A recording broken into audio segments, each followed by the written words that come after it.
Pues como decía, hoy es curioso porque la gente que me ha visto esta mañana dice, qué guapo estás. Y digo, vaya, uno que se afeita, uno que se corta el pelo, uno que se mira al espejo y se quita, no sé, las cejitas que sobran. Y resulta que porque te pones una americana ya eres guapo. Y dices, bueno, pues vendré con la americana más a menudo. Entonces, a veces, ¿cómo dependemos de esas cosas de imagen y semejanza? Estamos hablando de imagen y semejanza en el sentido de que Dios dice en su palabra que nos ha hecho a imagen y semejanza. Es decir, eres o tienes atributos, tienes el ADN de Dios. No te caes para atrás en la silla de ¡wow! Tienes el ADN de Dios. Tienes sentimientos porque Dios tiene sentimientos, tienes capacidad de pensar porque Dios piensa, tienes capacidad de decidir porque Dios decide, tienes capacidad de gobernar porque Dios gobierna, tienes capacidad de decir la verdad porque Él es verdad, tienes capacidad de conectar con Dios porque Él te creó con su ADN. Es tremendo. Y eres creativo porque Dios es creativo. Y somos hechos a imagen y semejanza. Y sí, te voy a ir molestando si puedes pasar. Entonces estábamos hablando en la primera sesión, yo sé quién no soy. Sí, dale a la siguiente, por favor. Cada vez que hagas así. Entonces hablábamos de no soy lo que hago, no soy lo que tengo y no soy lo que otros piensan de mí. Porque normalmente pues fallamos en estas cosas, por las riquezas que tenemos, por lo que dicen otros de mí, o por los títulos que tengo, mi trabajo, etc. Estuvimos hablando en una segunda de dónde vengo, y hablábamos de que veníamos del cielo con ese ADN, y estábamos explorando qué decía un texto, concretamente Efesios capítulo 1, y extraíamos cosas que Dios dice de nosotros que nos pueden ayudar a saber qué piensa Él y por tanto cuál es esa verdad. Y Él dice que somos bendecidos, es decir, Dios dice bien de nosotros, somos escogidos por Él, somos santos, nos ha apartado para Él, somos predestinados, tiene todo controlado, somos adoptados, Él ha elegido amarnos, no lo necesitábamos, somos sellados, hay una marca en nuestro corazón, el Espíritu Santo que nos recuerda quién es Él y hacia dónde vamos, somos herederos, vamos a estar y recibir y comer de su mesa. Somos inteligentes, podemos ir entendiendo cuál es la voluntad de Dios y aplicándola a nuestra vida. Somos sabios porque tenemos temor de Dios y somos redimidos, es decir, perdonados y por tanto podemos tener comunión con Él. Luego hablábamos de a dónde voy, es decir, vamos hacia el cielo. Y sobre este particular estuvimos explorando un poco cómo sería esa ciudad celestial, esa Jerusalén celestial, y estábamos hablando también, explorando los textos, capítulo 21, 22 de Apocalipsis, de algunos atributos, algunos aspectos que encontraremos en el cielo. Sobre todo su presencia, porque si Él no estuviera, pues no tendría nada de sentido, sería un buen parque temático y nada más. Pero su presencia es lo que transforma todo y de hecho su presencia hace que, como el autor pues tenía visiones que eran difíciles de explicar, decía calles de oro, mar de cristal, como diciendo, ¡wow! Impresionante, no habrá noche, bueno, es la presencia de Dios. Y hablábamos de que estará su presencia, de que será un lugar de santidad perfecto,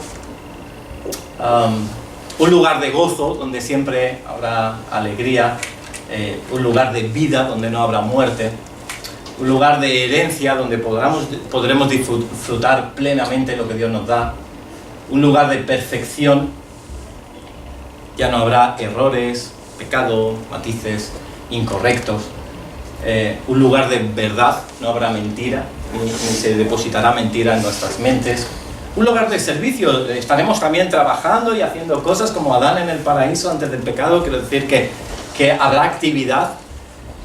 Un lugar de protección, muros altos que te asegurarán. Ayer Alicia y yo estuvimos en la boda de nuestra prima, de su prima, yo soy el político en todo esto, y estuvimos en la boda y los novios ahí casándose, todo bonito, vamos al pica pica y de pronto viene alguien diciendo, acaban de abrir un coche y se han llevado los bolsos de la juez de paz, de la novia, y se llevaron los papeles de boda, los móviles, dinero con lo que tenían que pagar el convite, y dices, hola. Y me recordaba que en el cielo no llegarán estas cosas, no nos robarán en las bodas del Cordero. Gracias a Dios, pues a pesar de ser, bueno, creo que los únicos que éramos cristianos con una experiencia con Dios éramos Alicia y yo, pero a pesar de eso supieron sobrellevar la fiesta, ¿no? Pero sí que me recordaba cómo este mundo es caído en ese sentido y cómo el cielo prometido es muy diferente, hay protección. Y por último, conocimiento, seguiremos aprendiendo de Dios continuamente. Y hoy pues vamos a hablar de qué hago yo aquí. ¿Qué pintamos aquí? Como la filosofía dice, de dónde venimos, a dónde vamos y qué hago yo aquí. Entonces a ese particular os quería ilustrar a través de este bloque de mármol. Este bloque de mármol, bueno, uno similar, se lo dieron a un escultor en el siglo XVI para que hiciera una escultura de David, pero no de David cualquiera, sino un David justo antes de enfrentarse contra Goliat. Entonces ese escultor, que estaba contratado por encargo de la Ópera del Duomo en Florencia, pues empezó a labrar este mármol y dijo, esto es muy difícil para mí, lo siento, que otro pues siga la obra. Y entonces ese mármol quedó ahí y se lo pidieron a alguien que era algo así como aficionado, a Miguel Ángel Buonarroti, es decir, el famoso escultor ahora, y le dieron este encargo. Y él comenzó a esculpir y a sacar del mármol para al final hacer esta obra de arte. Si puedes pasar a la diapositiva. Este David. Y es una de las obras más majestuosas de la escultura a nivel mundial. Y es curioso porque cuando a Miguel Ángel le preguntaron ¿cómo pudiste hacer una belleza, una hermosura tan inigual con un trozo de mármol? Y él dijo algo muy sencillo. Dice, el David ya estaba dentro del mármol. Yo lo único que hice fue quitar todo lo que sobra. Y de la misma manera, Dios obra, ¿puedes pasar la siguiente?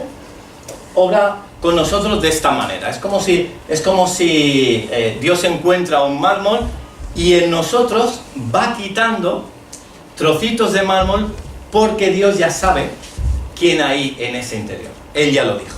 Hay un hijo de Dios. Pasa. Entonces, en ese sentido, hoy os voy a explicar sobre la historia de un personaje que para mí, pues, creo que es fundamental tratarlo cuando hablamos de qué hago yo aquí. Porque Jesús en muchas ocasiones decía que debíamos ser imitadores de Él, que deberíamos ser mansos y humildes como Él, pero cuando uno dice, bueno, pero eso lo dice Jesús, que está allá arriba, pues, ¿cómo dices? Claro, tú eres Dios, es más complicado que hagamos todo lo que tú dices, aunque lo dices, y tenemos que hacerlo. Pero cuando lo dice un paisano tuyo, 100% hombre, pero no 100% Dios, dices, o sea, que hay alguna persona en este mundo que lo pudo conseguir. Sí, este es Pablo. Y Pablo llegó a decir, sed imitadores de mí como yo soy de Cristo. Y entonces Pablo, pues, surge pues un personaje como es el siguiente que ahora os narraré. Resulta que Pablo parece ser que él nace en una familia algo adinerada, parece que venían de una zona de Galilea, su familia, pero se fue a un puerto donde había mucho comercio. Me gusta compararlo con Barcelona, ¿no? Entonces un lugar donde mucho comercio, que sería la ciudad de Tarso, porque estaba uniendo lo que eran diferentes rutas importantes que unían entre Siria y Anatolia. De tal manera que era fácil el libre comercio y la familia pues se encargaba de tener algunas empresas que abastecían a estos comerciantes. Entonces Pablo pues comenzó a nacer en una familia pudiente. Sus padres eran judíos, es por eso que se llama Saulo, igual que, o derivado de Saúl, también es un mismo nombre. Entonces Saulo de Tarso, y como sabemos también se llama Pablo. ¿Por qué? Porque él fue también ciudadano romano, tenía doble nacionalidad, así que no era un sin papeles, sino que tenía dobles papeles, nacionalidad judía y además nacionalidad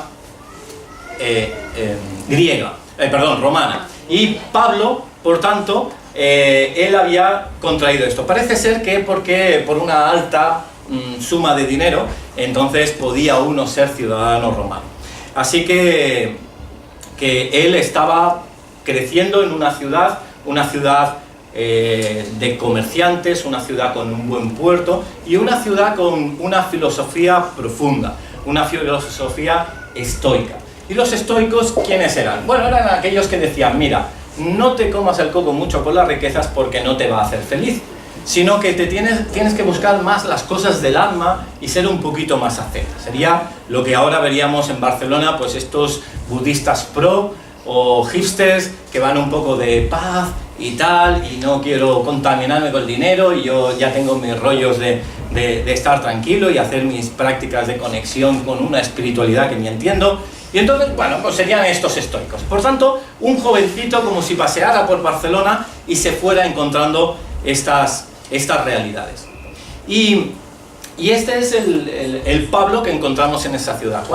Cuando ya comienza a tener una adolescencia temprana, parece ser que como tienen dinero, pues le hacen un Erasmus y lo envían a Jerusalén con Gamaliel, que es un profesor de aquellos como, no sé, un profesor pues a nivel mundial, imagínate, ¿no? Pues uno de los grandes reconocidos rabinos, para que aprendiera, porque parece que Pablo quería formarse también como rabino.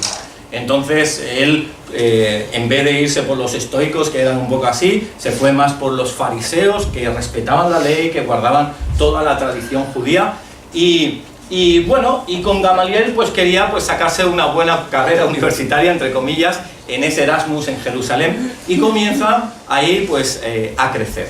Él está en un mundo que para él es su mundo, y es su primer mundo, y es lo mejor que uno puede desear.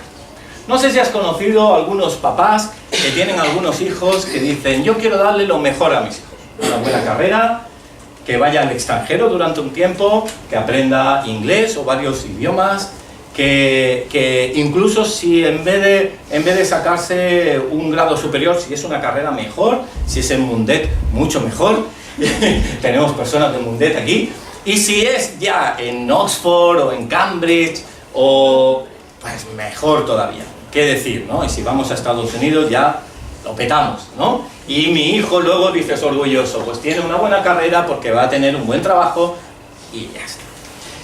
Pero hay un momento que Pablo, hablando... Uy, qué pequeño quedó. Bueno, os lo leo yo.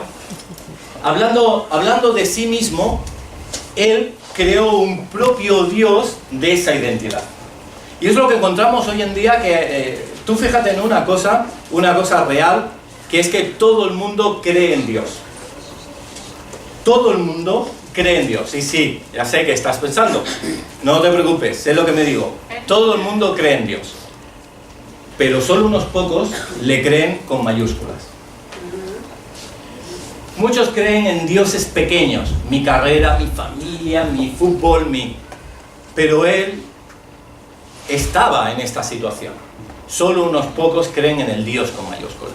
Y su Dios era esta realidad. Y en la carta a una iglesia en Grecia, en la carta en Filipos, en el capítulo 3, versículos del 4 al 8, comienza diciendo cuál era su situación y cuál era su Dios en minúscula. Dice, yo también tengo de qué confiar en la carne.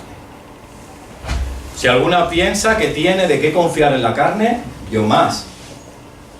Circuncidado al 8º día, del linaje de Israel, de la tribu de Benjamín, hebreo de hebreos. En cuanto a la ley, fariseo. En cuanto a celo, perseguidor de la iglesia. Porque para él era servir a Dios, matar a esos que decían que Jesús era Dios. En cuanto a la justicia, que es en la ley, irreprensible. Todo lo cumplía, más de 600 leyes que marca la ley, todo una por una las cumplía. Y él decía, no hay nadie más que pueda confiar en la carne como yo. Solo le faltaba decir y haber ganado la Champions, ser del Madrid, ya está en la carne viviendo, lo tiene todo. Pero como decía Bertrand Russell, un filósofo del siglo XX, decía, a menos que se dé por hecho, él es ateo, y dice, a menos que se dé por hecho la existencia de Dios, la búsqueda del propósito de vivir no tiene sentido. Una persona atea que dice, a menos que se conozca que existe Dios, no tiene sentido la vida. No tiene sentido el propósito de la vida, siendo ateo. Y de la misma manera, Pablo vivía en esa realidad. Vivía oscuro en un mundo caído con su propio Dios en minúscula. Llegó un momento que encontraron a un joven que hablaba de Dios de una forma espectacular, llamado Esteban, y él se gozaba en ver cómo apedreaban a Esteban porque hablaba de Jesús. A pesar de haber, si leéis el texto que lo explicita, habla de todos los patriarcas, de toda la ley, de cómo todo eso está apuntando a Jesús. Pero ellos no le reconocen y comienzan a apedrear a Esteban y muere. Y Pablo, un joven que tiene las ropas de los que están apedreándole, gozándose con ellos. Esa es la vida que tiene una persona que no tiene a Dios. Y entonces la pregunta de ¿para qué estamos aquí? Se responde con dos respuestas. La primera es para conocer a Jesús. Ese es el primer propósito, para no tener una vida con un Dios en minúsculas, para no tener una vida como la de Bertrand Russell, que dice, si no creo en la existencia de Dios, mi vida no tiene sentido ni propósito. Entonces, el objetivo de por qué estamos en la tierra, el primer objetivo es conocer a Jesucristo. Y así, Pablo, pues buscando en ese fervor el seguir a su Dios en minúsculas ahora, porque ya no era Jesús para él, pues él llegó a hacer muchas cosas.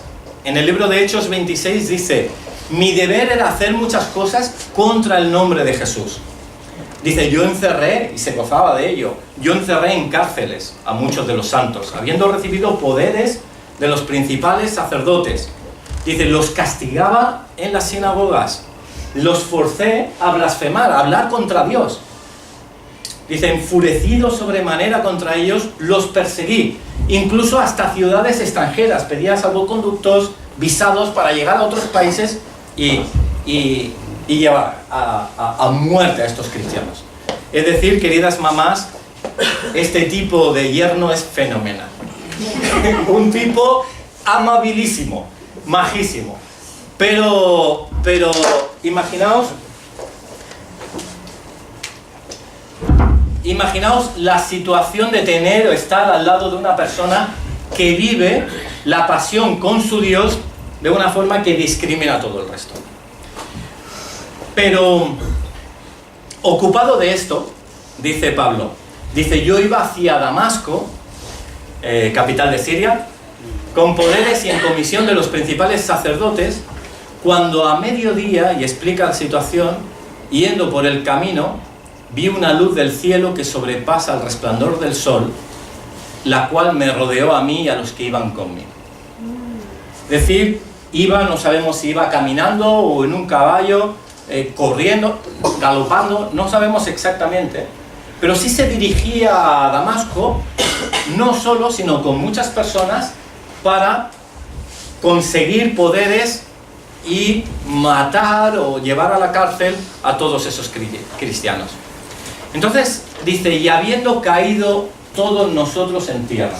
Es decir, la misma presencia de Dios se manifestó en aquel lugar, en ese día, en esa hora, como podría manifestarse ahora aquí, en este momento. Un momento de Dios que hizo caer al suelo a las personas, porque la presencia de Dios no se podía sostener. Uno a veces le puede extrañar bueno, se habla de Dios y hay personas que caen. ¿no te caerías tú si la misma presencia de Dios de una forma intensa comenzara a hacerse notable en este lugar? ¿Acaso cuando Jesús en Getsemaní no dijo yo soy, cayeron los soldados, que eran hasta ateos seguramente? La presencia de Dios, la semana pasada hablábamos de ese gradiente, es como notar cada vez una temperatura más fuerte. Llega un momento como si te acercas al sol y lo vas a tocar. ¿Acaso si el sol no se acercara a ti, no sentirías la necesidad de irte lejos porque tu piel no lo puede soportar? O de tirarte a tierra porque no puedes soportar tanta perfección, tanto calor, tanta intensidad. Pues así es como lo sintió Pablo. Y todo su séquito cayeron. Y entonces Dios le dijo, Saulo, Saulo, usando ese término de su raíz judía y de su propio orgullo, que era hebreo, pues te llamo Saulo, Saulo, Saulo, ¿por qué me persigues? Dura cosa te es dar coces contra el aguijón. Yo entonces dije, ¿quién eres, Señor? Y el Señor dijo, yo soy Jesús. Y esto me recuerda a un viaje misionero que hicimos Alicia y yo a Turquía, y conocimos a un matrimonio que era de trasfondo árabe, y ellos estaban pues llevando a la iglesia. No sé si conocéis el ministerio de Débora, y Débora lo que tiene pues ese llamado misionero a levantar personas en diferentes consejos en diferentes ciudades. Estuvimos Alicia y yo recorriendo, junto con un grupito, recorriendo algunas iglesias allá, y estuvimos en la iglesia de Antioquia. Y en esa incluso el templo parece ser que se mantiene todavía. Y estuvimos allá, bueno, ellos se reúnen en otro lugar más secreto, porque evidentemente tienen que hacerlo en oculto. Y había un matrimonio de árabes que estaban asumiendo el papel de pastores principales. Y digo, ¿y cómo habéis llegado hasta aquí? Y entonces dicen, mira, nosotros hemos sido musulmanes, de padres musulmanes, de suegros musulmanes, de toda la familia, y estábamos totalmente convencidos de esto. Pero yo, él, un varón de unos 40 años, tuve un sueño, que se me acercaba a Jesús y decía, yo soy Dios, busca una iglesia cristiana. En el país de Turquía, en un país que está perseguido, busca una iglesia cristiana. Y él comenzó a buscar y conectó con esta persona, con Débora, y empezó a orar por su esposa. Y su esposa tuvo otro sueño con el mismo contenido. Jesús se le presentó. El matrimonio comenzó a asistir a este lugar y encontraron la vida, y se dieron cuenta que lo que tenían era una religión que les podía enorgullecer, pero que no les daba seguridad de dónde irían, y que no era un Dios real que ellos experimentaban. Un Dios que trae libertad a hombres y a mujeres. Y ellos, al encontrarse así, llevaron, claro, sus hijos con ellos a esa reunión, y nos decían, mira, pero queremos que oréis por nosotros. ¿Por qué? Dice, porque mis suegros, es decir, los padres de mi esposa, han decidido secuestrar a mi esposa con los hijos, porque dicen que yo estoy loco, y se los quieren llevar hacia su ley y hacia su religión. Y te das cuenta con esto que no hay ningún caso imposible para Dios. Ningún caso imposible para Dios. Os voy a contar otro testimonio que me llegó cercano. Conocía una familia, y no sé por qué, pero yo conocía la historia. Resulta que una mujer que quedó divorciada porque su marido pues se fue con otra señora, quedó con 3 niñas pequeñas, y bueno, y digamos que el matrimonio, o sea, la persona, el hombre que se fue con la mujer de otro señor, y ese señor y esta mujer pues se conocieron, y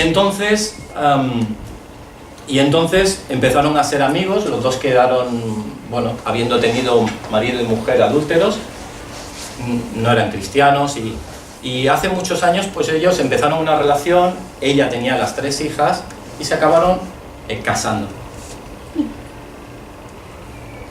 Yo las conocí de mayor, cuando me explicaban lo que habían vivido.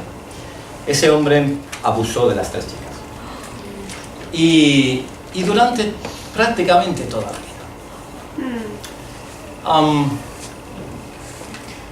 Esas personas conocieron a Jesús, esas hijas ya mayores conocieron a Jesús. La esposa que no se enteró de esta situación, pues conoció a Jesús. Pero ese hombre era malo, había abusado de esas personas, era un hombre ateo, metido en el comunismo, culturalmente, un erudito, y no quería saber ni escuchar nombrar a Dios, a pesar de que las hijas o las hijastras seguían manteniendo relación con él. Le vino pues una enfermedad, creo que un cáncer terminal, sus días se iban apagando, las de este señor, ya entrado en sus 80 y tantos años, pero firme, ateo contra el Evangelio, y las hijas todavía continuaban hablando de Jesús. En el hospital, días antes de morir, él aceptó a Jesús.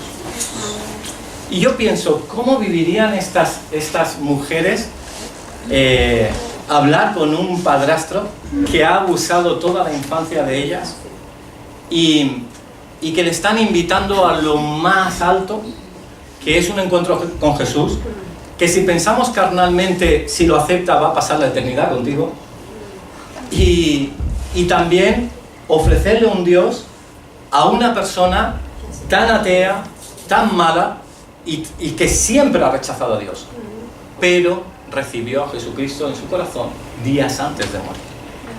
Lloraba, decía que sentía su presencia, ya sus nietas, pues una de ellas pues tocaba un instrumento y cantaban salmos en la habitación del hospital. Tremendo, pero eso es posible.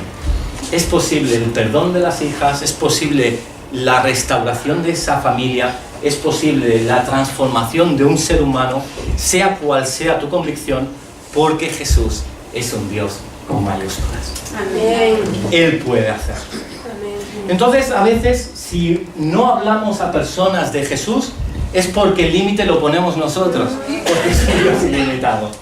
Ya me puedes hablar de Donald Trump, ya me puedes hablar de Rajoy o Pedro Sánchez, o háblame de Torra, Quim Torra, de quien quieras. Tienen oportunidad. Bueno, de hecho, tengo un amigo que tiene algún contacto con Jordi Pujol y parece que está entrando en el Evangelio. Wow. Milagros mayores sucederán. Y encontramos, y si puedes pasar, aunque no se vea, disculpadme, sí que os quería poner ese pero. Siempre que encontréis un pero en la Biblia, párate. Párate porque es un punto de inflexión, es decir, así lo ve el hombre, pero así lo veo yo. Pero. Y entonces el mismo Pablo comienza a decir cuál es su transformación y se encuentra con lo siguiente. Si puedes pasar el siguiente texto, ya digo, aunque no se lea, que sepáis que está ahí. Y lo leo, Filipenses 3:7, o si tenéis Biblias podéis acompañarme, dice: pero cuántas cosas eran para mí ganancia, las he estimado como pérdida.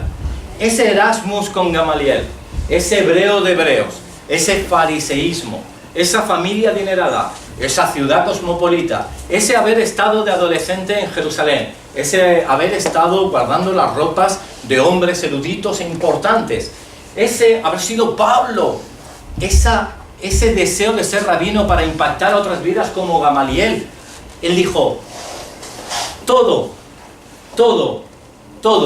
lo tengo por basura. En el original la palabra significa estiércol.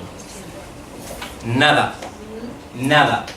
Piensa en tus estudios, en tu trabajo, en tus deseos, en tus sueños, en tu idea de mundo feliz, en alcanzar tus sueños. Ayer en la boda le decían palabras: sobre todo alcanzad vuestros sueños.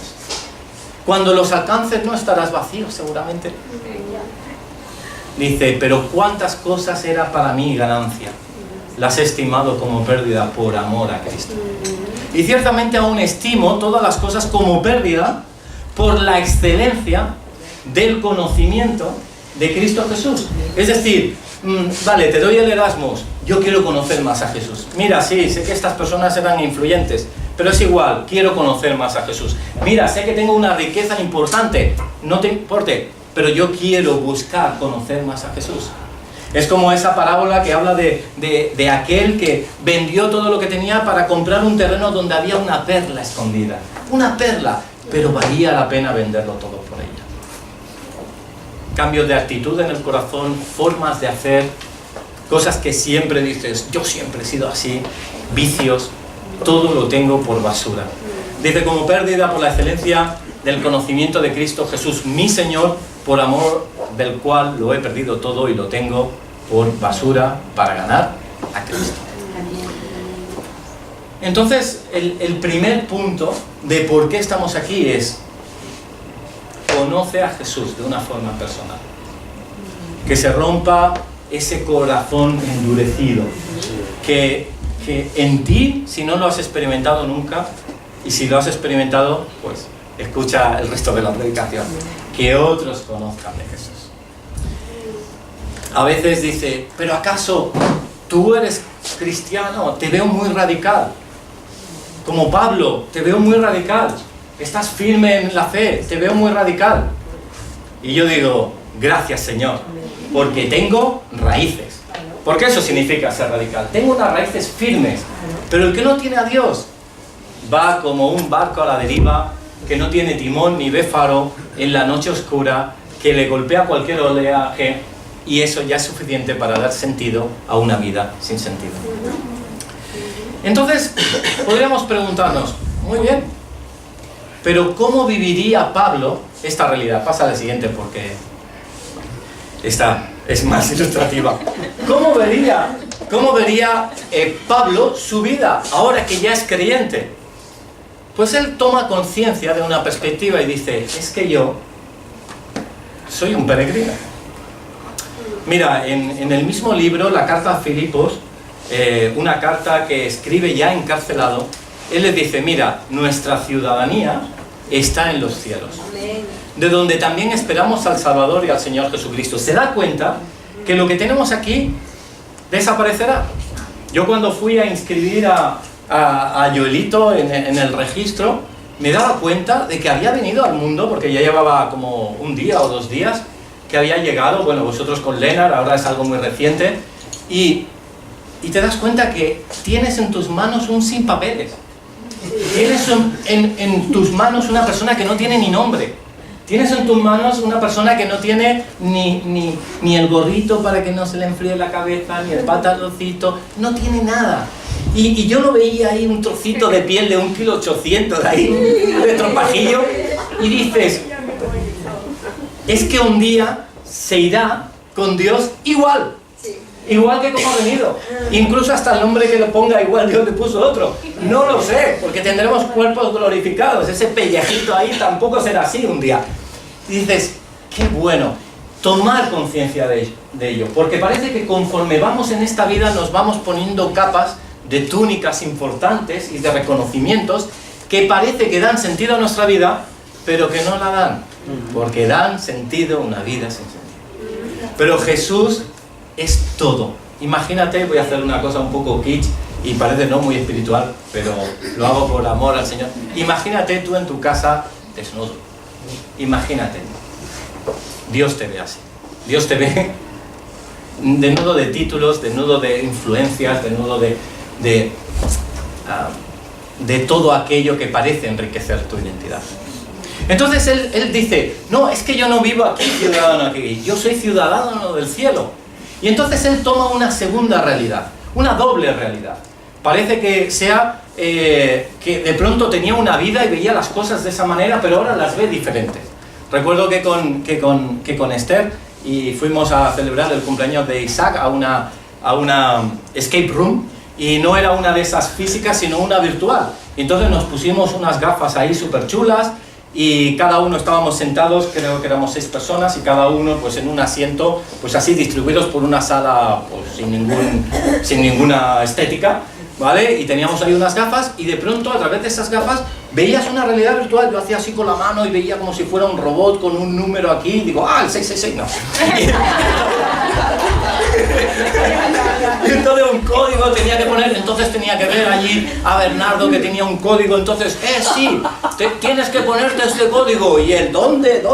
Y sacaba ahí su brazo y tenía que teclear, y entonces íbamos moviéndonos por unas cápsulas. Mira, a mí me empezó a entrar un calor, yo miraba así hacia abajo y veía, ¿sabes lo que es mirar O sea, un infinito hacia abajo y dice, ¡que me caigo! ¿Sabes? O sea, una sensación, y yo tenía ahí, porque era invierno con mi bufanda, y yo empecé, fuera. Y empecé a calorarme, empiezo a tener sudor frío y empezó a andar. Y venga, Xavi, venga, no te quedes atrás, tenemos que encontrar la puerta. Y yo estaba pegado y no aparece. Mi avatar estaba dejarme tranquilo. Es que si no, no ganamos, si no vamos todos juntos. Y yo estaba en mi realidad virtual, pero enfermo. Y empiezo a quitarme, y llega un momento que digo, se acabó. Y me quito las gafas y digo, ¡sí, están aquí! ¡Vámonos ya! Págales lo que le debemos. ¡Vámonos, por favor! Ya no pago más para sufrir. Pero al final... ¿Es para mí ese? Sí. Y al final me vuelvo a poner las gafas y digo, venga, por vosotros. Y voy yo ahí con mi avatar por el universo, sudando, viendo a uno colado por un sitio, el otro por otro, y yo comiéndome. Fue horrible. Al final, como podéis imaginar, no alcanzamos el objetivo. Y lo sé, hay personas aquí que estuvieron viviendo el momento. Sí, yo fui el traidor. Fue por culpa mía, pero estaba enfermo. Y así Pablo, cuando él está viviendo en su realidad y parece que se pone sus gafas, que ve el cielo, es al revés. Es al revés, parece que nosotros vivimos en un mundo natural y cuando nos ponemos, mira, veo el cielo, esta es la verdad. Es al revés. La verdad era cuando yo me quitaba las gafas y veía a mis amigos ahí. Y la verdad es la espiritual. Eres hijo de Dios. Dios lo es todo. Dios te ama. Esa es la verdad.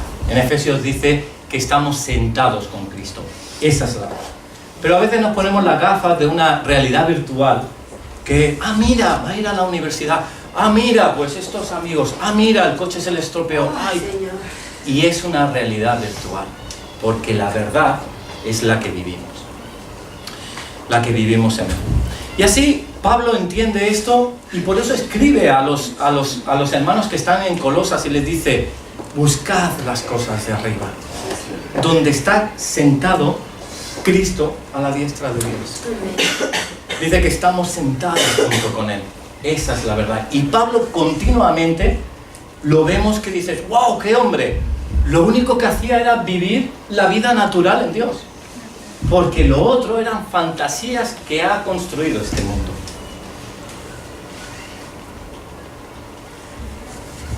Y el segundo punto que quería compartir, uno es santidad, es decir, ser apartados, conocer a Jesús. El segundo era santificarse, es decir, ser más como Jesús. Y esto va a ser un proceso que nos va a llevar.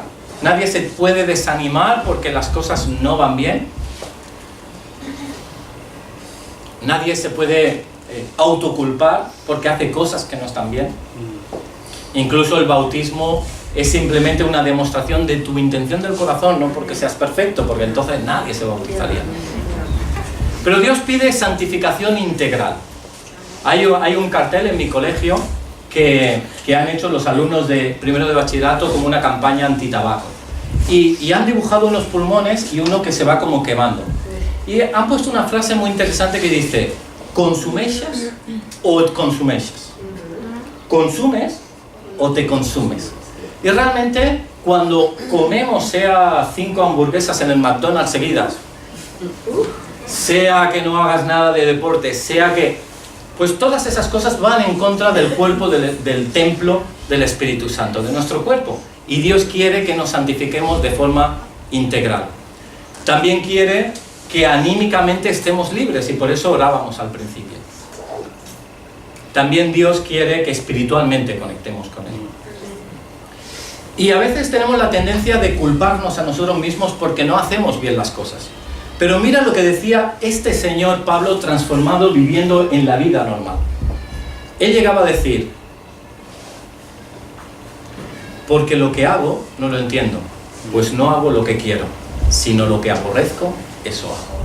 Él mismo, queriendo hacer las cosas bien, se daba cuenta que las hacía mal. Y que lo que no quería hacer, caía en ello. Quizás un pensamiento de envidia, quizás el no estar orando sin cesar todo el día. No sabemos a qué se refiere. Pero él mismo se daba cuenta. Pero cuando venía la tentación y el tentador diciendo, pues cúlpate, ¿ves? No eres un buen cristiano, ¿ves? A pesar de todo lo que he hecho por ti, ¿ves? Él decía en otro texto, 1 Corintios dice, yo en muy poco tengo el ser juzgado por vosotros, o por tribunal humano, y ni aun yo me juzgo a mí mismo. Es Jesús que nos juzga según ese David oculto en el mar. Así, Dios nos invita a dejar el pecado porque el pecado entontece la fe, para vivir una vida de fe de la realidad que Dios tiene, porque la fe entontece el pecado. Si nosotros nos enfocamos en Jesús, hay cosas como si fueran escamas en nuestra piel, vicios, hasta ser perezoso, el llegar tarde, o cosas pequeñitas o cosas más graves. Conozco un amigo que estuvo como misionero en Juventud para Cristo, que había ido de centro en centro, enganchado por la heroína, por el caballo, y se escapaba de los centros, y llevaba así años. Hasta que una noche, teniendo el mono, dijo, Jesús, si tú me limpias, te serviré. Se durmió y a la mañana siguiente dijo, no tengo ni ganas de consumir. Lo echaron de ahí porque no hacía nada allí. Y desde entonces, bueno, él va cada año, nos iba diciendo, hoy hace 4 años que no he consumido nada. Y veía victoria en Dios porque le dijo Jesús, haz tú tu obra en mí. Y de la misma manera, nosotros podemos tener y vivir en esa doble realidad. Así Pablo, viviendo en esa realidad, pues no le importó ser apedreado muchas veces, que quisieran matarlo, que pudiera sufrir para llevar el Evangelio de Cristo. Y una última cosa que quiero compartir es por qué estamos aquí, para colaborar con él. Él dice, ¿cómo pues invocarán otros a Jesús, aquel en el cual no han creído? Pero ¿cómo creerán en aquel de quien no han oído? ¿Y cómo oirán sin haber quien les predique? Te está llamando a ti ya. Hay que hablar de Jesús, independientemente de lo que pensemos, de la incredulidad de esa persona. Solo Dios conoce los corazones. John MacArthur, el pastor reformado de Estados Unidos, escribió una frase que dice, la razón por la que estás aquí en la tierra es que no puedes evangelizar a nadie en el cielo. Así que cuando estés en el cielo irás a Jesús, Jesús, sí, está muy bien esto, pero ¿cuándo salimos a evangelizar? ¿Sabes? Y dirá Jesús, chaval, ya está, ¿sabes? Tenías que haberlo hecho antes, ahora ya no, aquí ya están todos. Es que todos saben lo que yo. Bueno, has tenido la vida. Aprovechemos para hablar a otros de Jesús. Es un tesoro en nuestros labios. Así, Pablo va acompañándole los días, hace sus viajes misioneros, al final es encarcelado en Roma por 2 ocasiones, y al final él, un hombre que muestra misericordia, evangelizar, matar a la carne, buscar más de Dios, adorarle en todo momento, al final es decapitado seguramente por Nerón. Y hay muchas personas que hablan de Pablo, y hay algunos pues que llegan a decir, bueno, por ejemplo Juan Crisóstomo, siglo III, decía, lo exaltaba como superior a muchos ángeles. Cualquiera de mí somos superiores, pero decían de él esto. Martín Lutero decía que sostenía que no había nada en el mundo tan audaz como la predicación de Pablo. Un hereje ibérico de España, Migecio, en el siglo VIII decía que incluso en él se había encarnado el Espíritu Santo. Y estos son epitafios que dice la gente del Pablo que pasó por aquí. Y yo te voy a invitar a pensar en algo que es un poco tabú en esta sociedad. ¿Cuál te gustaría que fuera tu epitafio? ¿Qué te gustaría que dijeran cuando tú no estés aquí? De ti y de mí. ¿Aquel que se preocupó por su bienestar o aquel que vivió la realidad no virtual? Y si quieres pasar, tengo ahí las imágenes. De ese mármol que eres tú y yo, Dios está viendo dentro una persona con vida. Y lo único que hace es ayudarte a quitar cosas que estorban. Deja que Él trabaje. ¿Puedes pasar la siguiente? Al final sale este David, que bueno, Miguel Ángel hizo una obra preciosa de mármol. Pero si me permitís la siguiente imagen, es una vida lo que está esculpiendo Jesús. Es tu vida. Y mírate en ese rostro, pon tu cara, Dios está esculpiendo tu vida. Y no he querido poner otra imagen que en verdad es la que al final se tiene que ver, que sería el rostro de Jesús, que se vea en ti Jesús, que se vea como Jesús nace en el corazón de tu vida. Oramos un momento. Sí, Señor, te damos gracias porque nos has puesto en este mundo, porque hay el propósito de ser santos, de conocerte y de ser santificados, de crecer en ti y ser más como tú. Queremos ser vidas enteras entregadas a ti y sumar nuestros días con sabiduría. Como decía Pablo, correr la carrera y saber que vamos a obtener el galardón. Esa es la vida verdadera y la otra es virtual, unas gafas que nos vendieron por un rato. Gracias, Padre, porque estás trabajando en nosotros. Haz con nosotros lo que quieras, en el nombre de Jesús. Amén. Vamos a